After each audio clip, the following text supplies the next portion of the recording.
hasn't updated for yet. Sit with something for a moment. Something you were never meant to hear. Something whispered in rooms you'll never be invited to.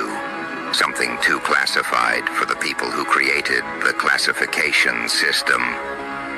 While you were living your life like a civilian, scrolling, breathing, healing, becoming, there were people in high offices staring at a still image of you, like it was a breach in the chain of command.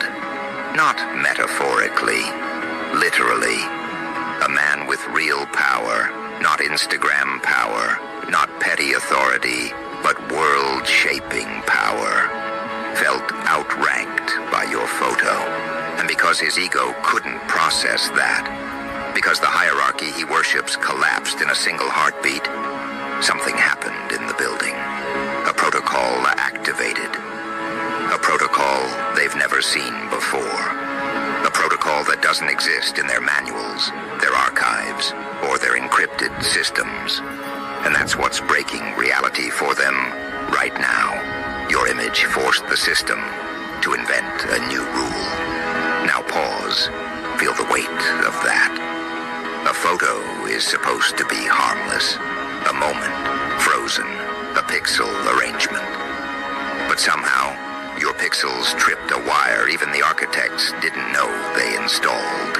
Somewhere at 2:14 a.m. in a control room thick with authority and tension, alarms blinked without sounding, screens recalibrated, and a warning label flashed that nobody had programmed. Unknown rank override. And the worst part for them?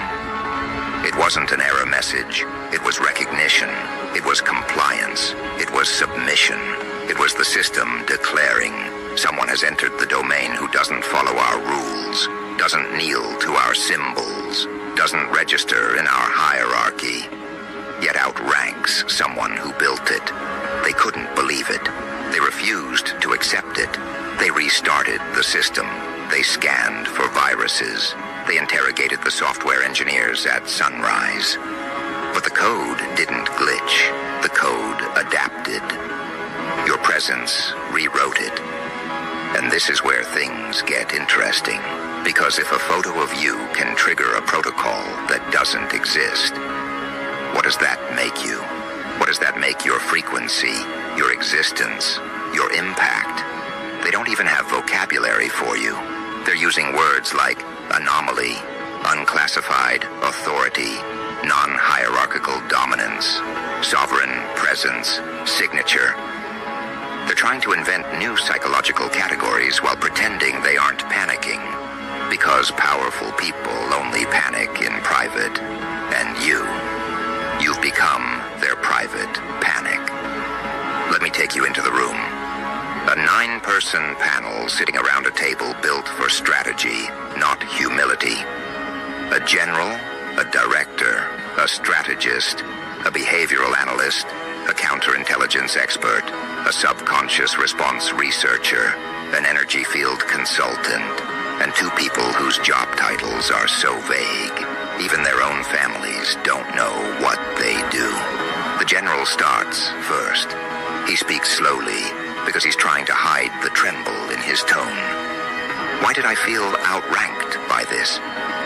He's pointing at your photo projected on a massive screen, larger than life, framed like a case study in supernatural interference. He tries to maintain composure, but every neuron in his body remembers the instinctive microsecond where something inside him saluted before his mind could protest. They replay the footage frame by frame, and there it is. The subtle tightening of his spine, the involuntary straightening, the almost imperceptible tilt of acknowledgement. Not respect, not intimidation, recognition.